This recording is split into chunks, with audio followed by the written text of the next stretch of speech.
It's that time of year again, baseball season. Is it really America's pastime? Well, that's what we discuss on this episode of Community Connections.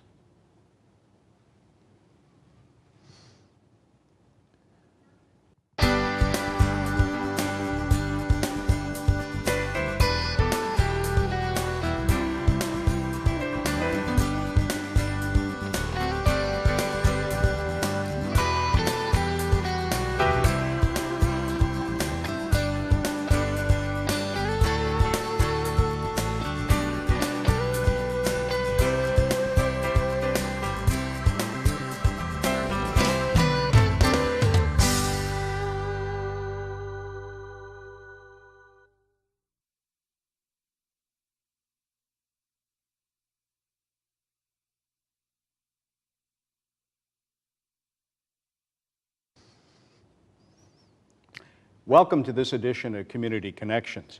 I'm Don Swanson, and tonight we're going to talk about something that I think is dear to many of our hearts, and that's baseball.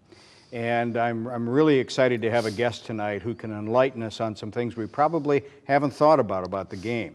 Now, I'm one of those people who is a fan, like probably many of the listeners sitting out there, and who probably exhibits a lot of the kind of feelings about the game that the typical fan does. I'm a professor of communication at Monmouth University, and so I'm very interested in some of the elements that we see about how we talk about and think about the game and about the culture of the game. And so I think it's really exciting for us tonight to have with us Dr. Stan Green. He's Dean of Humanities and Social Science at Monmouth University. And he, for at least 20 years, I believe, Stan, you have been writing about, studying, working with this very important cultural, iconic game, baseball. Tell us a little bit about your background. Sure, Don. Thanks very much. It's always a pleasure to talk about baseball. I'm an anthropologist by training, so my general area of interest is culture, and American culture is an important part of that. Of my study. About 20 years ago, I started bringing together my love of baseball, which has been a lifetime love, with my professional interest in American culture, and I started doing research on the history of baseball and what role baseball's played in American society historically and contemporarily as well. And it's just it's a joy to bring together, your avocation and your vocation. Yeah. Well, Is baseball really the American pastime? I mean, probably many people are aware of different historical times in baseball. Mm-hmm. In my opinion, very much so, yes. Sometimes people argue that football or basketball, being as popular as they are today, has surpassed baseball as America's pastime, but baseball is America's pastime. I don't know whether it's the most popular sport. It depends on how you measure it, but millions and millions of people go to see baseball games. The other thing is that it's not just professional or Major League Baseball that one's talking about. If you talk about people playing baseball, it's played all over the country, rural, urban, minor league parks, on the streets. So it's not just a matter of attendance at Yankee Stadium or Citi Field or whatever. But the real reason it's America's pastime is because it's been built into American society before we were a nation. It's been played in North America by American immigrants, American settlers, since the beginning, since Plymouth Colony. There's historical evidence from the beginning through, and it's played such a large role. Presidents have played it. It's very popular during the Civil War, for example. It's been played on college campuses since college campuses began. So it's really integrated into American society in ways that other sports are not. Yeah. What is there about the game of baseball that distinguishes it from some other games? I mean, I know we think about it. Some people who aren't baseball fans will say, well, it's too slow, right, and it's not as exciting as football, where there's lots of action. But for me, it's just the opposite. There's a lot of strategy and a whole lot of skill that you can anticipate and you can analyze. So I guess it's quite different, isn't it? Well, yes, it is different. And you can look at baseball and compare it to other sports at a variety of levels. The major difference between baseball and other sports is that it's not a timed sport. and that changes the whole thing. Sure. You play a certain number of innings, but the number of minutes or hours those innings take is not settled by a clock. So that changes the entire issue. You can never have a game saying that the team that's ahead is going to run out the clock. It cannot. You have to get the last out. And I think that's part of the appeal. It's certainly part of the appeal to me. But also, baseball can be played in so many different ways, and it has traditionally been played. I grew up in New York City, so I played stickball, I played slap ball, I played stoop ball, I played sandlot ball, I played fungo, I played with a pitch, Sure. I played against the brick wall. You can almost fit it in almost any kind of setting.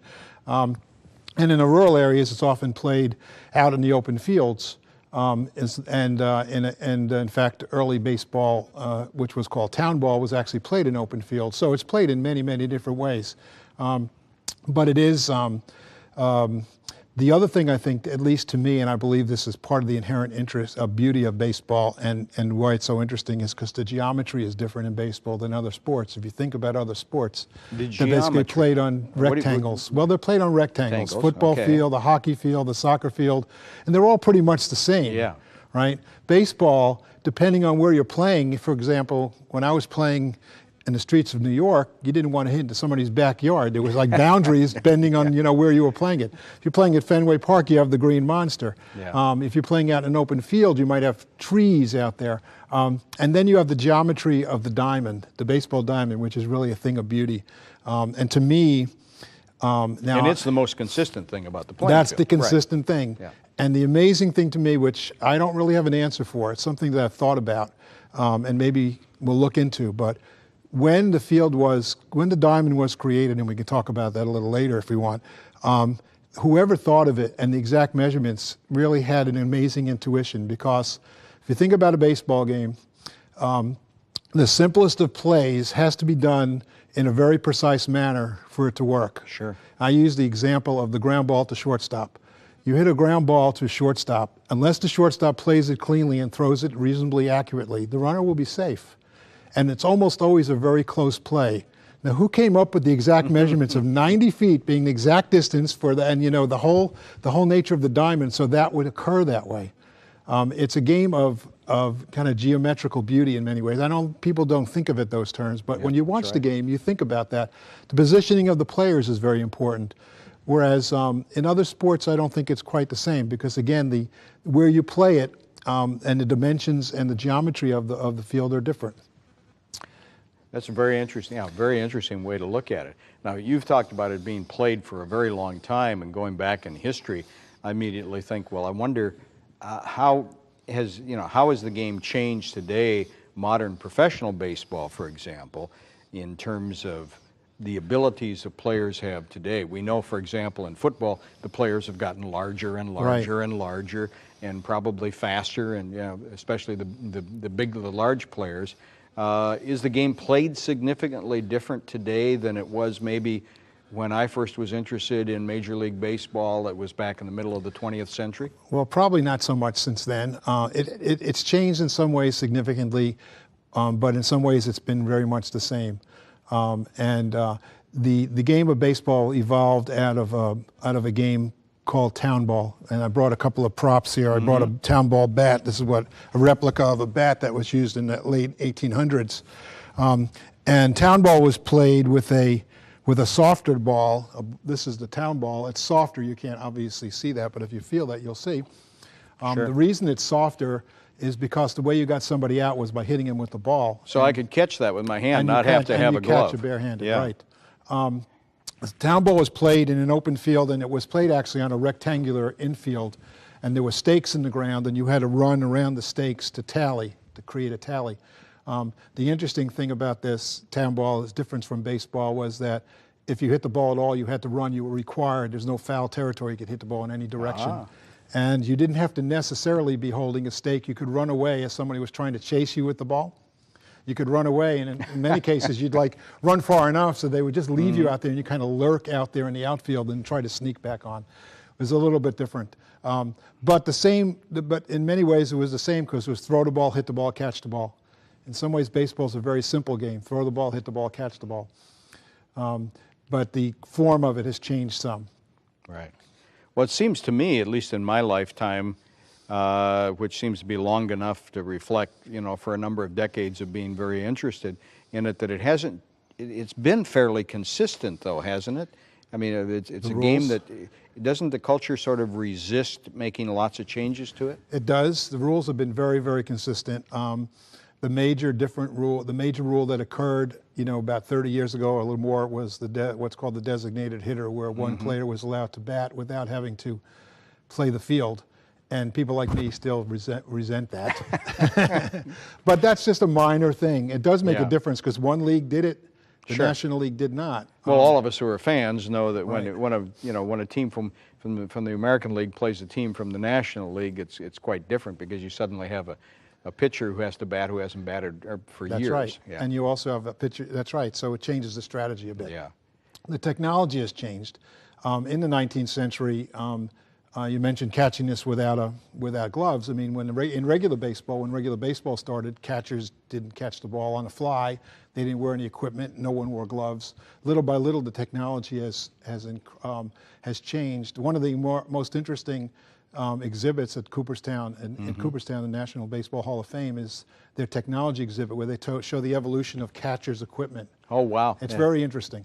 I know I'm fascinated by the kinds of gloves my grandsons use in playing the game now, comparing it to the kind of glove that I used when I was a kid. Right. So it's an amazing difference. It's big peach basket type gloves, yeah. right?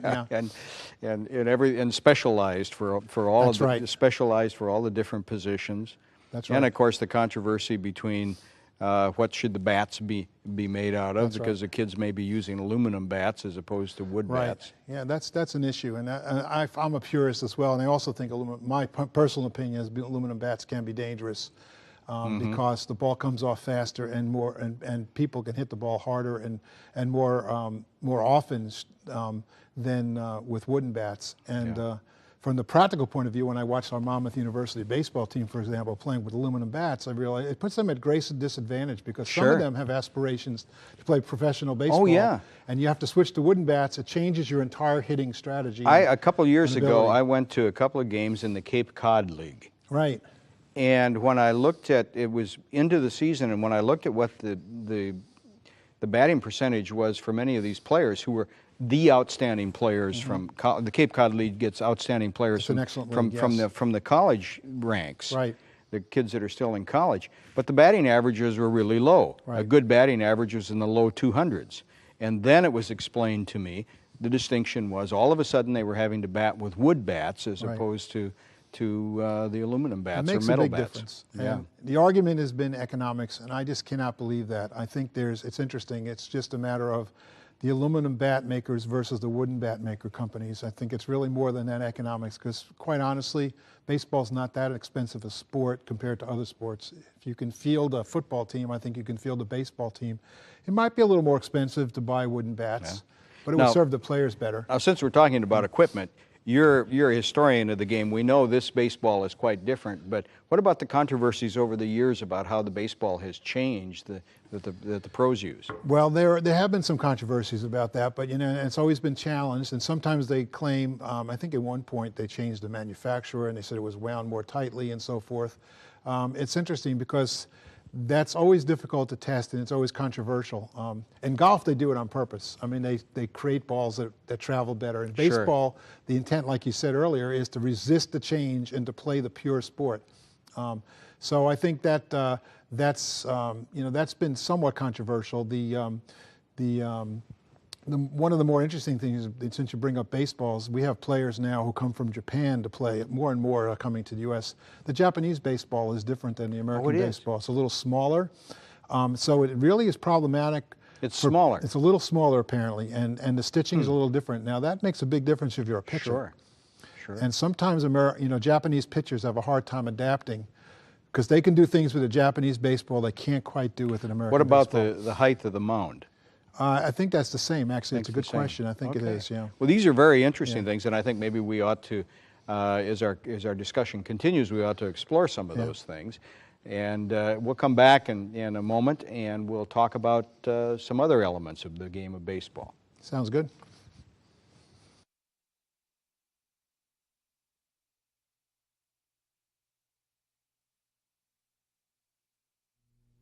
I'm looking for a wallet. Ah, celebrating high school graduation. No, I dropped out. 哦，星啊，呢個友仔要買荷包啊。係佢樣，眼碌碌好似馬騮星咁。係啊，真係可惜啊，中學都畢唔到業。我翻嚟啦，係。Isn't it a little small?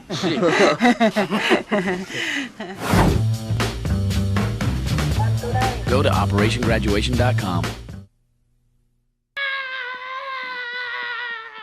I'm a lion. Yes, you are. Come here. Let's see how this looks. Hey, how's my little horse? She's a lion. Yes, she is. You don't have to be perfect to be a perfect parent. When you adopt a child from foster care, just being there makes all the difference.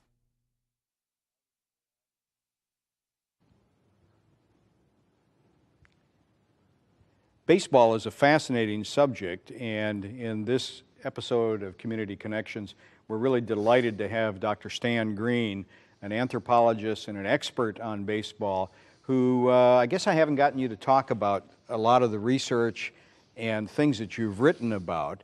And maybe let's talk about that for a minute, Sure. and then we'll pick up again on kind of the internationalization of the game that we talked about.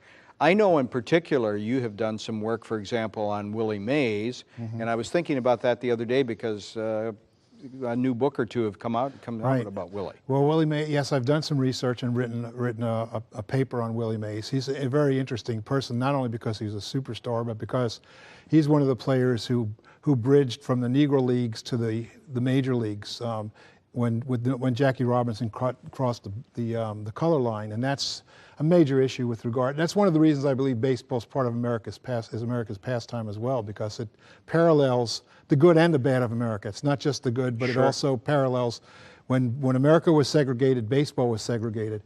Now Willie played for the Birmingham Black Barons. And he's from Alabama, and then of course he came up and was an instant star with the New York Giants. And when you read the biography of people like Willie Mays, you really can learn an awful lot about what it was like. And if I recall back too, I mean, there was Jackie Robinson, Willie Mays, some of these players really began to make an impact in the major leagues before the major civil rights legislation was passed in the late 60s. It's true, absolutely, absolutely, because they were coming up in the 50s. And in fact, there's a famous quote from Martin Luther King when he's talking to Don Newcombe and Jackie Robinson, saying, without you, this is a paraphrase, but without you, my job might not have been possible, or my success, or the success of the civil rights would not have been possible. It was a huge, baseball, again, being America's pastime, was able to capture the politics of the time, and in that case, lead the politics of the time to an integrated society. Yeah, the concept of leading it is really interesting, I think. Today we have a very diverse population of players.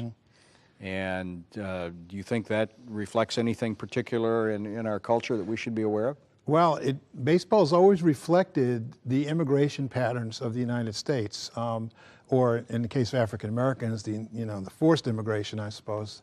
But for example, in the early 20th century, when we had immigrants from Europe, we had lots of people coming from, a lot of Irish players, English players, German players, Italian players, Jewish players that were coming over, and that they were kind of becoming American has often been, at least for men especially, baseball's been a very important part of becoming American. Now baseball's internationalizing. A lot of it is immigration, but then a lot of it is that the game is being exported. So we had in the 1800s and early 1900s even, we actually exported the game to Latin America. Exported the game shortly after that to Japan.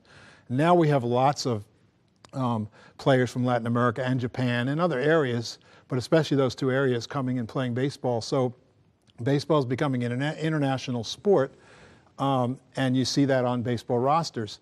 The other thing about America we all know about is that it's a capitalist society. So one of the issues is, where do teams find their players?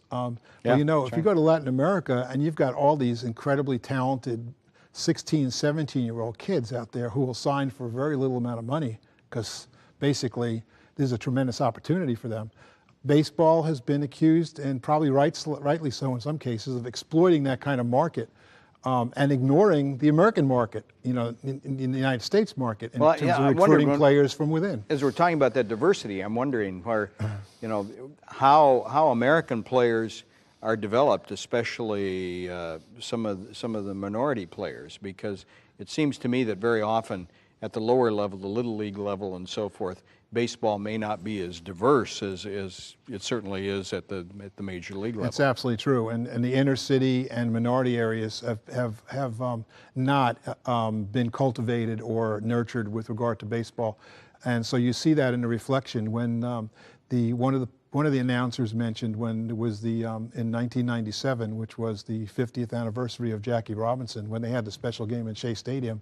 The Dodgers were playing. There were no African American players on the Los Angeles Dodgers during that game. Wow. On the roster, and that was actually pretty hard hitting. That has been people have been dealing with that issue. Some couple of people that I would mention, for example, Joe Morgan, who's a Hall of Fame ball player, who's an announcer, has been very strong, very outspoken, and very strong in supporting inner city baseball. And the other person who's been very important about that is Sharon Robinson, Jackie Robinson's daughter, who has won awards. And in fact, she actually was here at Monmouth to celebrate her work with inner city kids in terms of giving them the opportunity to play baseball. But that's a big, that's a big effort, and it's sometimes again. When you just focus on major leagues, you start getting a very business-oriented approach to things. I get fascinated by the kind of the culture of fandom, that in our area here, people are a fan of the Mets or the Yankees or the Phillies, and kind of to the exclusion of something else, the kind of polarization that we see sometimes, just like you're either a Jets or a Giants fan if you're in football. What does that say about our culture? Well, I think there's historical elements, and then there's sort of regional loyalty types of elements. And actually, I think generally it's a good thing. I think that kind of polarization and that kind of loyalty. I mean, you see that in other societies. If you were in Ireland, you would see people rooting for the county teams of hurling teams and soccer teams and so forth. And historically, I think you see kind of even generationally, you see difference. For example, Yankee fans. Yankees obviously were around longer, 40 years longer than the Mets were. So you see people that were growing up in their childhood, and the Mets won their '69 World Series.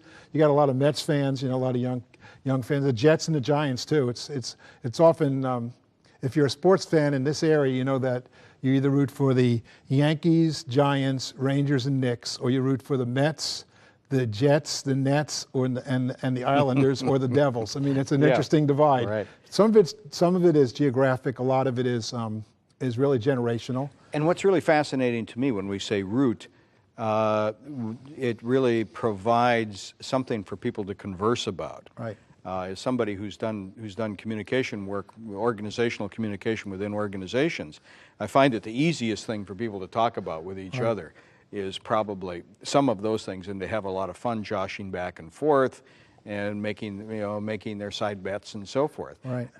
So I think that and I suspect, is that culturally true in places like Ireland that you're an expert on? And I mean, do people always do that? That whatever their national sport is, that they focus so heavily on it? Sports is actually a little more interesting than the weather sometimes, huh? Yeah. Well, I mean, look at sports talk radio, sports television. Yeah. The whole business of sport is interesting. I have some students who are really into that, who gave some presentations lately that said, well, nobody should be a Yankee fan because the Yankees are too wealthy, and wealth shouldn't control the whole game. That they shouldn't be able to repeat as world champions just because they spend more money. Right. Well, my father felt that way too. That's why he rooted against the Yankees. But and the Yankees are the corporate. They're the kind of the corporate team, and teams do have personalities. And if you go to the new Yankee Stadium, or even the stadium down in Tampa where they play, I mean, their stadiums are more, they're almost palaces, I guess, or they're more corporate. There's something more corporate about them. But well, I grew up in Minnesota as a Minnesota Twins fan. Right. Where it seemed like our famous players like Harmon Killebrew and other, Right. they came and they stayed with the team for their whole career, just like Joe Mauer has decided Right. to do. And there was this, and there wasn't, of course, it was a small market team, as you would say, which they couldn't afford to pay as much. And there was something in that ethic about the team and the team ownership owed something to the community. Right. And that seemed to be the case back in the middle of the 20th century. Have we lost that today? Well, we lost some of it, and you use the Yankees as an example. However, I don't think we've lost all of it. Now, George Steinbrenner is a man who's loved and hated, and there are reasons for, he's done some not so good things in baseball. But, you know, the new Yankee Stadium does have there's a lot built into that, and a lot in the neighborhood that over the time, beyond his lifetime, because he's pretty old now, but I think within the next 5 or 10 years, may very well help the economics of that area. It's hard to say exactly, but I mean, there's that aspect to it. But, you know, the whole sport has become more corporatized in the sense that, you know, most stadiums have some sort of corporate sponsor, in fact. I mean, if you look at the Mets, they have Citi Field, which Well, is I think the Citibank, controversial area of that sometimes is that in many communities, in order to get the stadium built, taxpayers have to Right. support it as well, and essentially they're supporting the owners of the Right. local professional team. And there have been economic studies as to whether or not that helps cities or not. And Right. I'm not an expert enough in economics to know. I think it's a case-by-case thing. Yeah. But I knew, for example, like I lived out in the Pittsburgh area for a long time, and I know when they built the new Pirates Stadium and the new Steelers Stadium, it rejuvenated a part of Pittsburgh and complemented other things like museums and the medical rejuvenation of that area, the hospitals that turned that city around. It played a role in it. Right. So there are good ways of doing it and not so good, just like most, I guess, everything in business.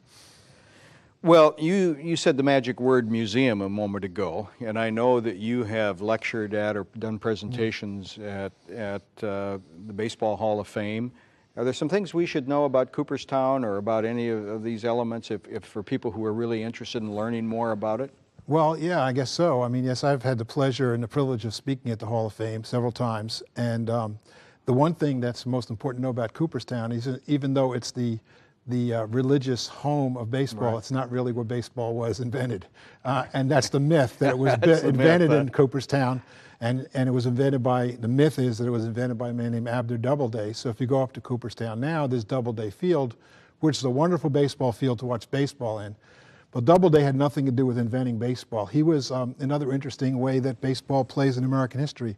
He was a super American hero. He was, in fact, one of the heroes at Fort Sumter. He was a Civil War hero. He was a super patriot.